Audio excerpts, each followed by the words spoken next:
In the heart of Texas, a forgotten ranch hid more than dust and silence. It hid oil. When a lone buyer struck black gold, the local HOA launched a quiet war, claiming his land and building on it. But they never saw the trap he'd set, or how their power grab would lead to their own collapse.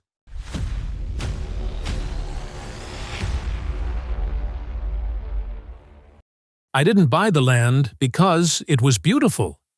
In fact, it looked like God had taken a smoke break halfway through creating it and never returned. A scorched patch of brush country in central Texas, peppered with rusty barbed wire, collapsed fences, and the skeleton of what might have once been a barn. If you squinted hard and believed in miracles. But I wasn't squinting. I saw exactly what it was, and more importantly, what it might be hiding. I bought the property through an offshore holding company I'd quietly set up years ago, mostly to protect my assets from the kind of people who think small-town power makes them invincible. Oakfield's HOA sat just on the other side of a dry creek bed, a planned community so aggressively beige it practically offended my retinas. It was the sort of place where every mailbox matched, and every blade of grass trembled before the weekly HOA inspections. My land, however, was outside their sacred perimeter. At least, for now. The first thing I did was have the perimeter marked and resurveyed, not because I thought there'd be a dispute, but because I knew there would be. The second thing I did was dig. Not randomly. I'd spent years collecting old geological data, combing through declassified surveys and records buried so deep in county archives you'd think they were protecting national secrets. There were indications, faint ones, overlooked by larger developers decades ago, that a pocket of crude might still be trapped beneath this forgotten stretch of ranch land. When the drill hit something, I didn't celebrate. Not right away.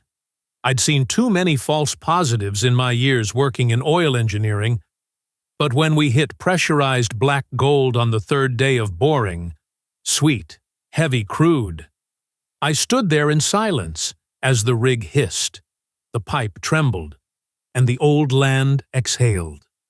It was like the ground had finally confessed. I moved fast, had the area sealed, fencing installed, and cameras set up on battery and solar. The moment word got out, I'd be swarmed, not just by suits and cheap ties from the county assessor's office, but by a more insidious breed, HOA bureaucrats. And right on cue, 3 days later, a pristine black SUV pulled up along the edge of my property. I watched from the ridge, binoculars in one hand, black coffee in the other. The woman who stepped out was exactly who I expected.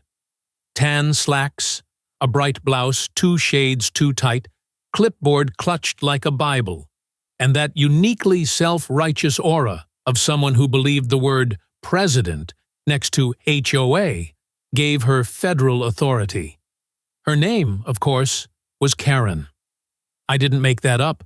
Her nameplate would confirm it later. She didn't cross the fence line, not yet. Just stood there with her phone, panning left to right, like she was doing a Zillow listing. I didn't approach. I wanted to see how bold they'd get. That evening, I got a formal letter, hand-delivered no less. Not by a courier, but by a man in a polo shirt who nervously adjusted his Oakfield's HOA badge before asking if I was Mr. Ryan, current occupant of Parcel 17 Bravo. I told him I was. He handed me the letter, nodded as if I'd just been served with divine judgment, and speed-walked back to his Ford Fusion. Inside the envelope was a printed statement, notice of violation under Oakfield's HOA bylaws, including clauses about unapproved industrial operations, non-compliant fencing, and environmental risk due to suspicious activity on peripheral acreage. I reread it twice, laughing harder the second time. My land wasn't part of Oakfield's. It never had been. Their bylaws had as much authority here as a bucket of warm spit. Still, I called my lawyer. Barry knows the game. He confirmed what I already knew. They had no jurisdiction. But he also reminded me this wasn't about legality. It was about intimidation. And people like Karen didn't play fair. They played persistent. The next morning, I took my ATV out to check the southern edge of the rig perimeter. And there it was. A modular structure. A white prefab unit with the Oak Fields logo slapped on the side like a territorial piss mark. Metal steps led up to a tiny porch, where a brand-new flag fluttered in the breeze. HOA Administration Center. I blinked twice, thinking I was hallucinating. I wasn't. They'd planted a goddamn embassy on my land. I rode straight up to the unit, cut the engine, and stared at the thing like it might sprout legs and walk away if I looked long enough. Nobody was inside, but a paper notice was taped to the door. Pending assessment under community jurisdiction. Access regulated. I called Barry again. "They built what?" he asked, groggy and still chewing whatever passed for breakfast in his house. "An office," I said calmly. "On my land, next to the rig." There was a pause, then, "Tell me you took photos." "I took photos. I took video. I've got timestamps, drone footage, and GPS overlays." He whistled low. "Okay then, let's not blow the lid just yet. Let them dig their grave a little deeper." I agreed. The longer they pretended this was a power play, the more evidence they handed me. I pulled the records on the modular structure. Nothing filed. No permits, no zoning waivers, no environmental impact studies. They'd done this on the sly, under the radar, assuming I'd panic or fold. But I wasn't here to fold. I was here for oil. And I had just found something even better. A textbook case of overreach, arrogance, and a paper trail soaked in gasoline. All I had to do now was wait for the match. They didn't waste time. I'll give them that. The morning after the prefab office showed up like a tumor on my land, I found 2 more cars parked on the access road, both with Oak Fields HOA magnets slapped on the side like they were some kind of municipal patrol. One of the drivers was standing on the tailgate of his truck, taking pictures of the rig through a telephoto lens, while the other paced back and forth on the phone, nodding furiously like he was diffusing a hostage situation. I leaned against the fence post, arms crossed, sipping my coffee and letting them do their little performance. The second guy eventually noticed me and hung up. He strode over like a man who practiced confrontations in the mirror. "Morning," he said, flashing a forced smile. "You the, representative of the entity managing this site?" I nodded. "You could say that." "Great. We're going to need you to cease operations until further review by the HOA Development Oversight Committee." "I see," I said. "And what jurisdiction is that under?" "Well, this parcel now falls under the extended buffer zone approved in the HOA's 2021 Community Annexation Proposal." "Proposal?" I raised an eyebrow. "You mean the one that was rejected by the county zoning board?" He blinked. Once, twice. The smile twitched, but didn't leave.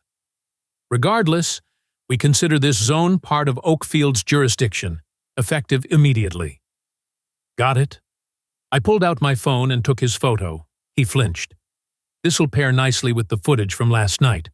Office still doesn't have a permit, by the way." I checked. That's when the real pressure started. They began with letters, paper, digital, couriered by hand. Take your pick. They cited bylaws, annexation policies, community aesthetic ordinances. I ignored them, filed everything, and responded with silence. Then came the more creative tactics. A line of orange construction barrels showed up along my main road, arranged just so to block oil delivery trucks. No official markings, no notices, just barrels. as if a road crew got drunk and played Tetris on my driveway. I called the sheriff. He laughed, then came out personally to help me move them. Said he'd never seen anything like it. But it didn't surprise him. HOA types had been getting bold lately, especially Oak Fields. 3 days later, I noticed a drone hovering over the rig. Not mine. I followed it back on foot and found a small team sitting in folding chairs on the edge of the HOA office structure, watching a live feed on a tablet and jotting notes. One of them had a clipboard labeled "Compliance Breaches." When I approached, the group scrambled like raccoons caught in a trash can. I didn't say a word, just took photos and went back to the house. That night, I met with Barry. We weren't filing yet. We were baiting. "I want every inch of that office documented," I told him. "Footings, electrical hookups, proximity to the rig, drainage slope. If they so much as misplaced a bolt, I want it in writing." He smirked. "They think you're an old cowboy playing oil baron." "Let 'em." I brought in a local engineer, low-profile guy named Hector, radar used back in my drilling days. He scanned the HOA structure and whistled. "Jesus, this thing's a violation magnet. They used untreated wood on a temporary foundation, no inspection tag on the wiring, and it's less than 50 feet from an active drilling site." "Perfect," I said. And then came the cherry on top. I got a call from an old acquaintance, Arthur Sloan, an architect I hadn't spoken to in nearly 15 years. He sounded nervous. "They used my license to file the blueprints for that unit," he told me. "I never approved it. I didn't even know it was built until a buddy of mine from the county saw my name on the plans and gave me a heads up."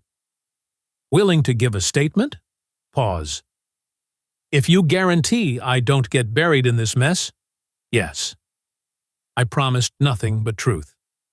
That same night, I drove out to the site around midnight. The rig crew had clocked out. The night was still and heavy, the sky dusted with stars. And there, under the buzz of the floodlights, stood the shining white cancer of the HOA's arrogance. I walked its perimeter with a flashlight, not trespassing. It was my land, after all. On the south-facing wall, I found what I was looking for, a runoff pipe sticking straight into the ground. I dug it up. It was draining wastewater, right into the soil, a clear code violation. They'd built a flimsy kingdom on land they didn't own, without permits, oversight, or even basic care. But they didn't know I was watching. Not yet. The lawsuit arrived on a Thursday, delivered by a man who looked like he hated his job but loved the authority it gave him. He didn't knock. He just stuck the envelope between the gate slats and announced, "You've been served," like he was calling bingo. By the time I got there, he was already backing his sedan down the road. Oak Fields HOA versus Red Mesa Holdings Limited. They weren't even pretending anymore. The complaint accused my company of illegally operating within HOA jurisdiction, violating community land use standards, and obstructing shared development interests. It was bloated, aggressive, and written with the kind of confidence that only comes from believing the other side will fold. They demanded an immediate halt to all drilling activities and sought damages for anticipated loss of property value. I read it once, then again, slower, enjoying the irony. Because buried in their own filing was the mistake that would eventually crush them. The name of the corporate director, Gerald Brown, president of Oak Fields HOA. I didn't smile. I didn't laugh. I just sat there at my kitchen table, the lawsuit spread open like a bad hand of cards, and let the silence stretch. Years ago, when I set up Red Mesa Holdings offshore, I'd used a nominee structure. Legal, clean, common practice. Gerald had been introduced to me through a third-party firm. Smooth talker. Loved titles. Never asked enough questions. He'd signed where told, collected his annual fee, and gone back to micromanaging lawn heights and mailbox colors. He had no idea what land the company owned, and now he was suing it. Barry came over that afternoon. I slid the paperwork across the table without saying a word. He read the first page, flipped to the signature block, then froze. "Well," he said slowly, leaning back. "That's impressive." "Conflict of interest?" I asked. Barry snorted. "That's not a conflict. That's a full-blown collision." We didn't respond to the lawsuit right away. Instead, Barry filed a quiet notice with the county clerk, flagging the dual role and requesting preservation of records. Then he made a call to the district attorney's office. Not an accusation. Just a courtesy heads-up. Meanwhile, the building department finally acted on my anonymous complaint. 2 inspectors showed up unannounced at the HOA office site early Monday morning. I watched from a distance as they circled the prefab structure, clipboards out, heads shaking. One of them crouched to examine the runoff pipe I'd uncovered.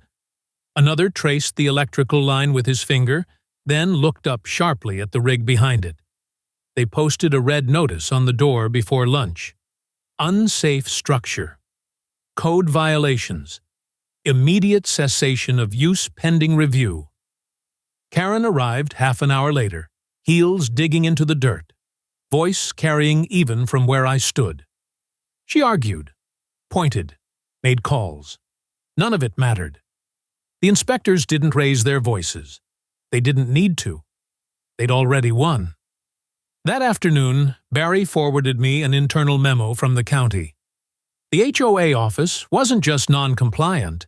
It was illegally placed within a restricted industrial buffer zone, too close to active drilling, too close to potential hazardous operations, a structure that should never have been approved, even if permits had been requested, which they hadn't. The next move came from me.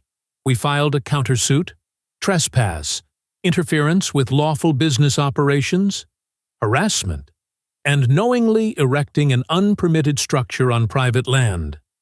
The filing was clean, concise, and devastating. No theatrics, just facts. By the end of the week, the tone changed.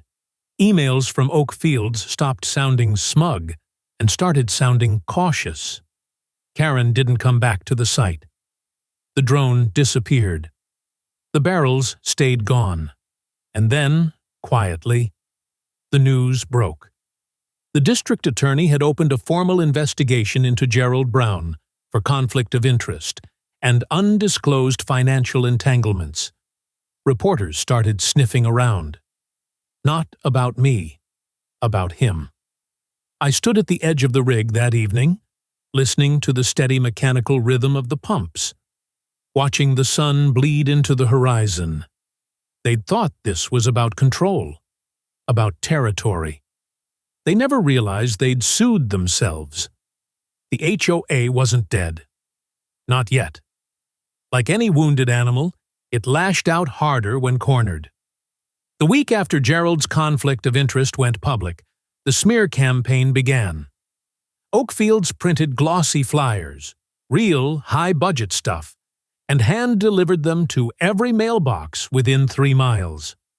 My name was bolded at the top like a public safety alert. Unregulated drilling threatens our community. The flyer accused me of everything from ecological sabotage to corruption, with a healthy dose of fear-mongering about groundwater contamination, fire hazards, and untraceable foreign ownership. They used a photo of the rig framed to look like a disaster zone, conveniently cropped to hide the fact that it was surrounded by a double-insulated spill containment system and a safety buffer wider than state code required. I didn't respond. Instead, I hired a hydrologist and a geotechnical consultant, local, respected, and not for sale. Within 4 days, we had independent studies, sealed and certified, confirming what I already knew. 0 risk to groundwater, no seismic disturbance, and no emissions beyond accepted thresholds. We published the reports online and sent them to the same neighbors who'd received the HOA flyers. No dramatic headlines, just facts. Karen resurfaced briefly to host a community emergency meeting at the Oak Fields clubhouse. I wasn't invited, but someone live-streamed it anyway. She stood at the podium, flanked by 2 other board members who looked like they regretted being born. She waved around a printout of my offshore company's registry, trying to paint me as some international villain. "This kind of secrecy," she declared, "has no place in our neighborhood." I laughed out loud. The same woman who built an illegal office on someone else's land was now worried about transparency. Later that week, the pressure turned physical. Someone vandalized the entrance gate to my property, snapped the lock, scratched the word "toxic" into the metal with a screwdriver. My motion cameras caught 2 figures in hoodies bolting into the dark, too far away to identify.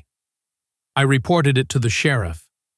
He filed it as malicious mischief, but we both knew who was behind it.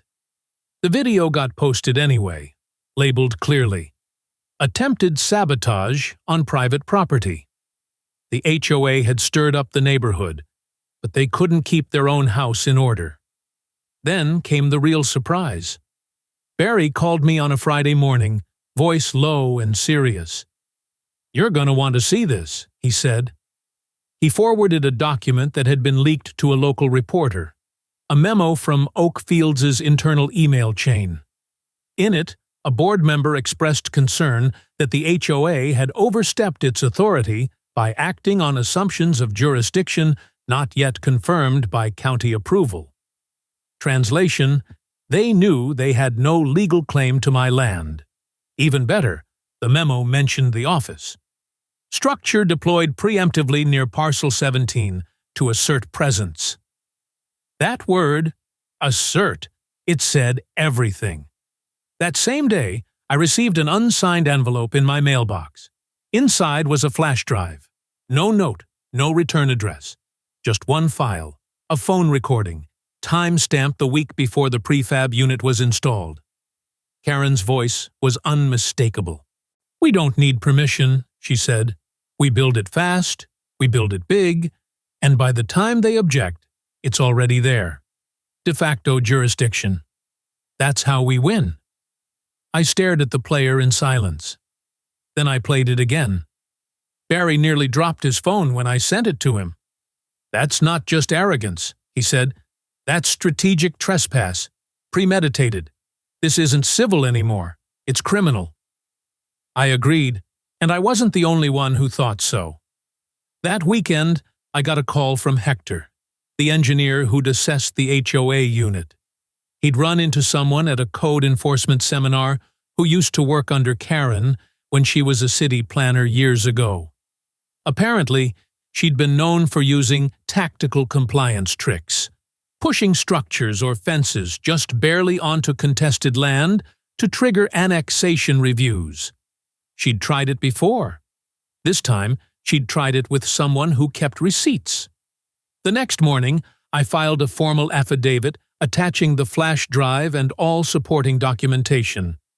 We submitted it to the district attorney's office, to the county zoning commission, and as an exhibit in our civil countersuit.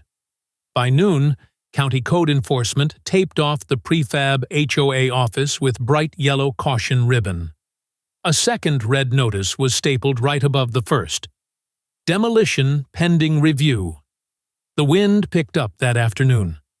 I stood outside with my coffee, watching the tape flutter like warning flags before a storm.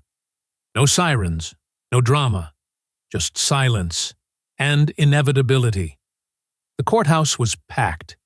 Not the usual kind of packed, either. Not just suits and lawyers whispering into folders. No, this was spectacle. Local press filled the benches. Homeowners from Oak Fields sat in clustered rows, whispering behind sunglasses, and even a few wide-eyed law students scribbled notes like they were watching a live episode of Law and Order.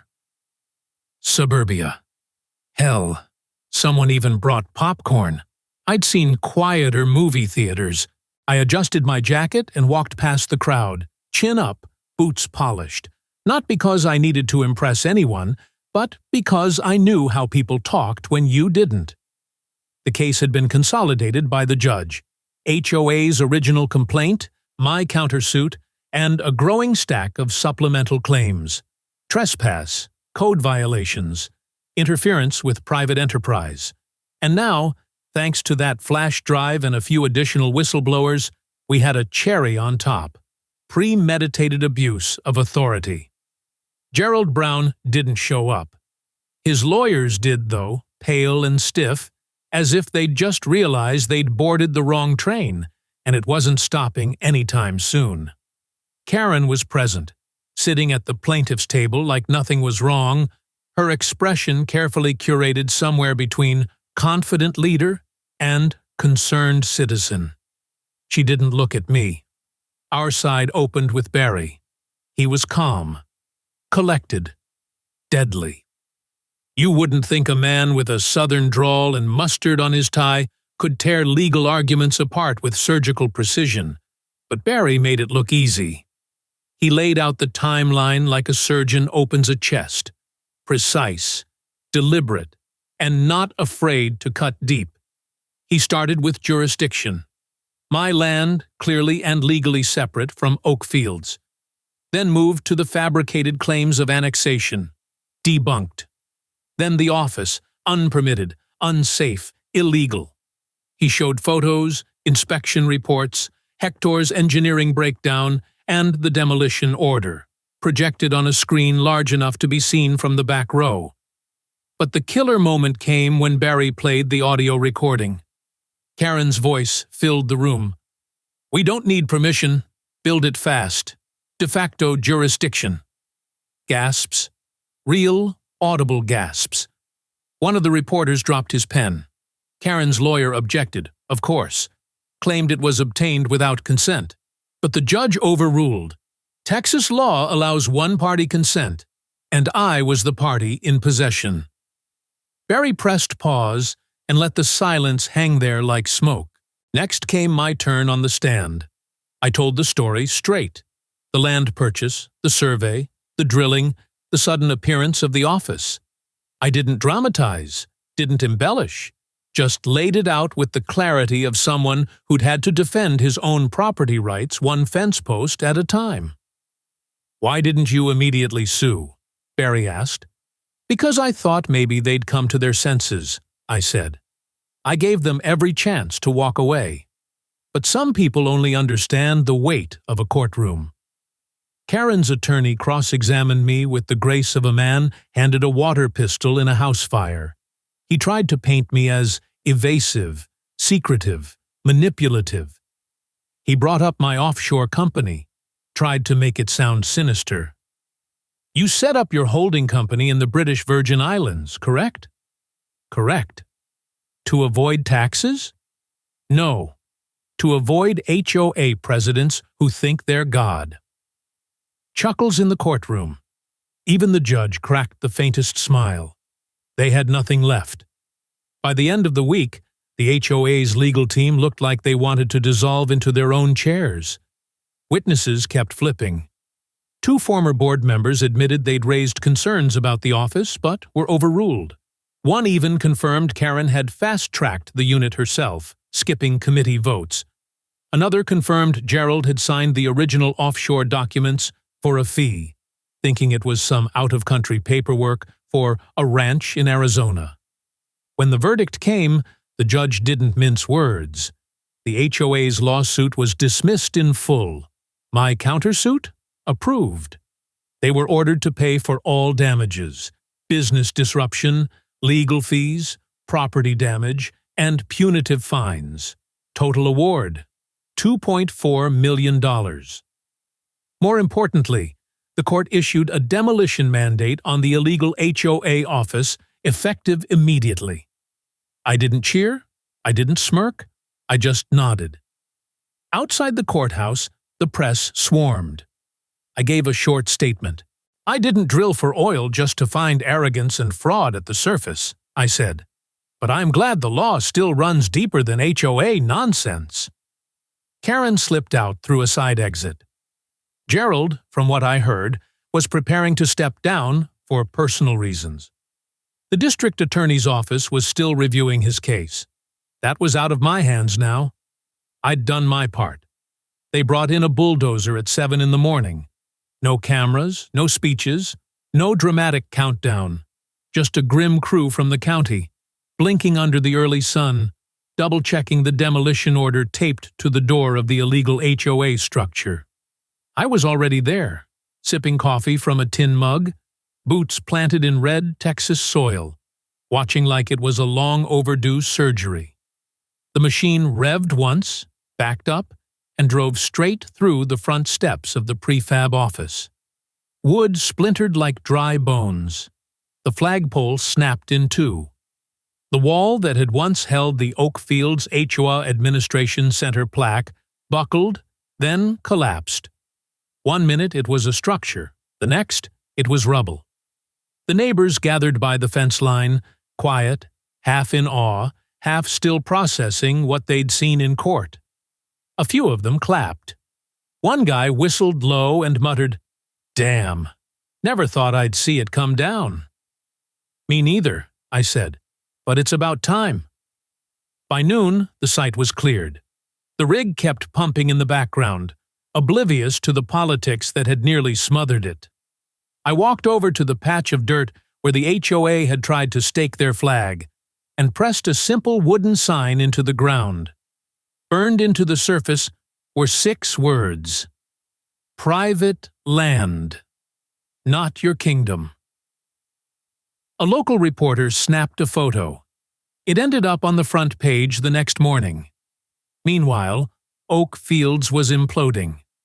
The remaining board members resigned within 72 hours.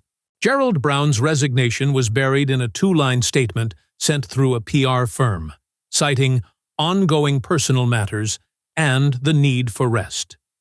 Translation: the man fled before the fire reached his house. Karen? Vanished. Word was she'd moved in with a cousin in New Mexico while sorting things out. Whatever that meant. But the fallout didn't stop at the HOA office. Over the next month, dozens of residents submitted formal challenges to HOA dues, arguing mismanagement, fraudulent use of funds, and abusive enforcement practices. It snowballed. Some called for total dissolution. Others wanted reform. Then came the real shocker. A group of homeowners approached me.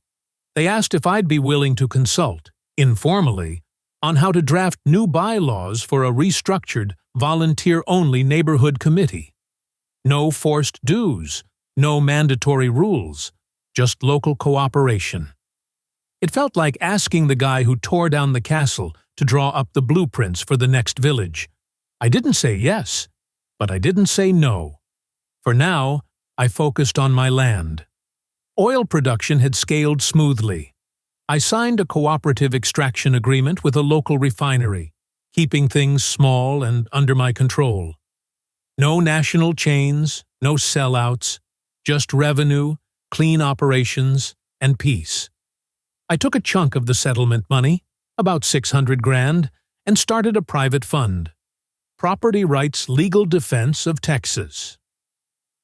Barry helped set it up. We used it to provide legal counsel for rural and suburban landowners fighting against overreach, HOAs, municipalities, even shady developers. The calls started coming within a week. There was a woman in Amarillo whose HOA tried to take her greenhouse because it disturbed uniform garden aesthetics. A veteran outside of San Marcos whose doghouse was deemed unauthorized architecture. A retired couple who'd been fined $400 a day because their grass wasn't native enough. I knew these stories. I'd lived one. So, I helped. I didn't become a symbol because I wanted to. I became one because someone had to be first.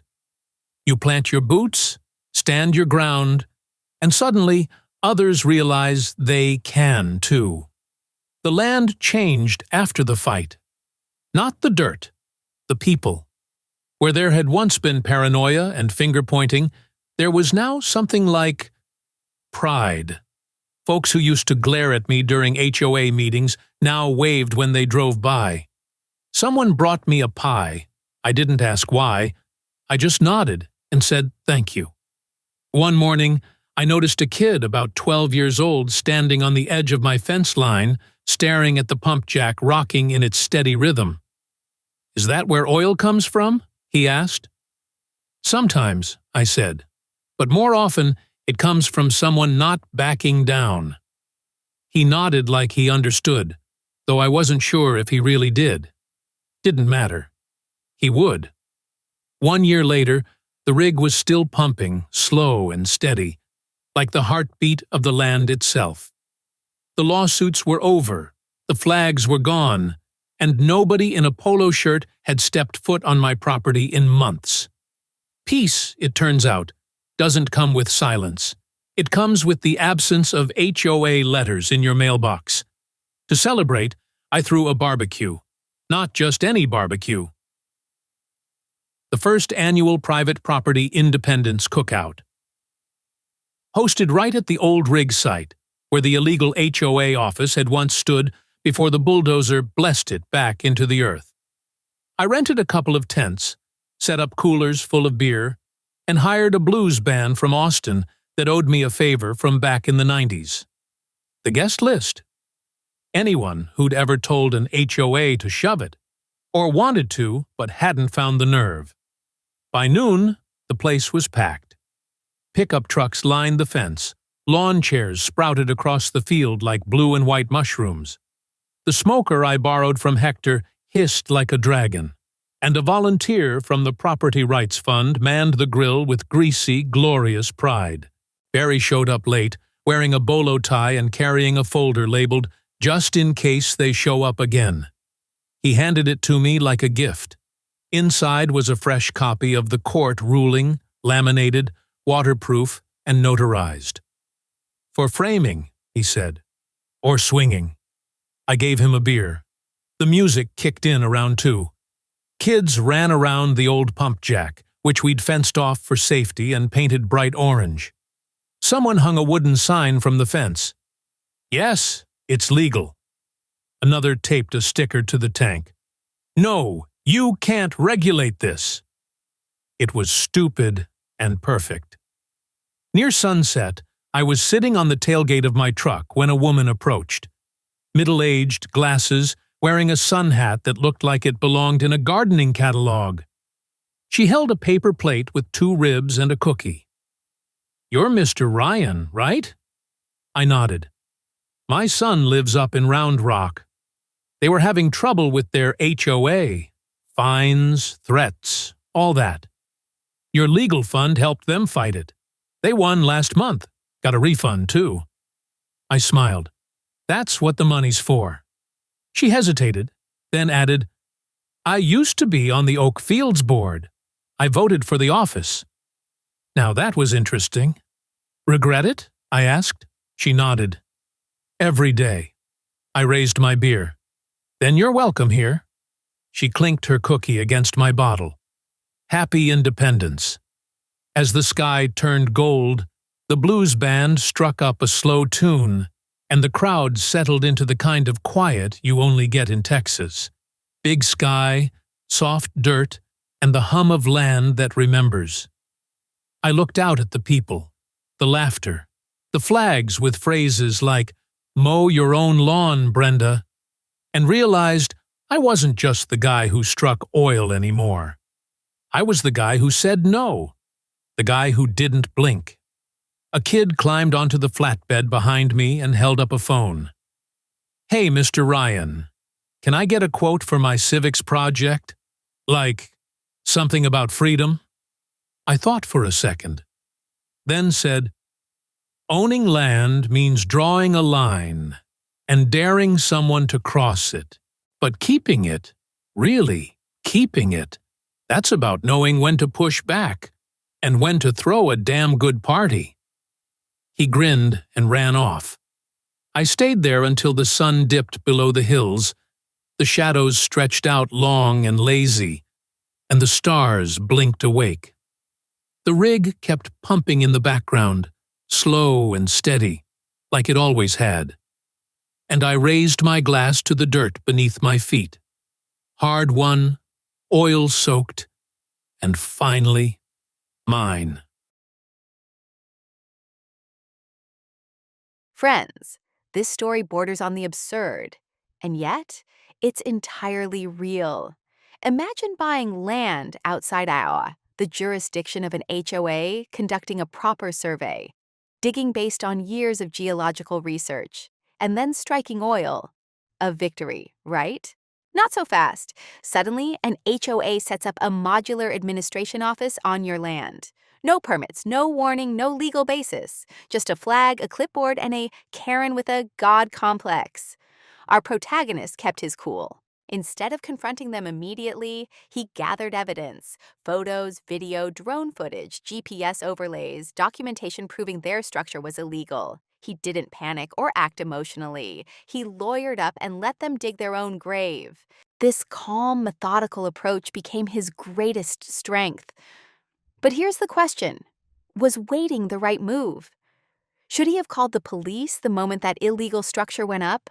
Letting it stand, even temporarily, could have given the HOA a false sense of legitimacy. Still, his patience paid off by giving him a rock-solid legal position and undeniable proof of trespass. Let's be clear, the HOA had zero authority here. But they relied on fear, confusion, and intimidation. This is a textbook case of overreach, using the illusion of power to pressure someone into submission. This story is a powerful reminder. If you own land, defend it proactively. Survey it. Install cameras. Know your rights and have a lawyer ready. HOAs may have no control over your property, but that won't stop them from pretending they do. Now let's turn it to you. What would you have done in this situation? Would you have kicked out the HOA embassy immediately? What more could the protagonist have done to hold Karen accountable? Drop your thoughts in the comments. Your insights might help others in similar battles. 'Cause one thing's for sure, property rights don't defend themselves. You have to fight for them.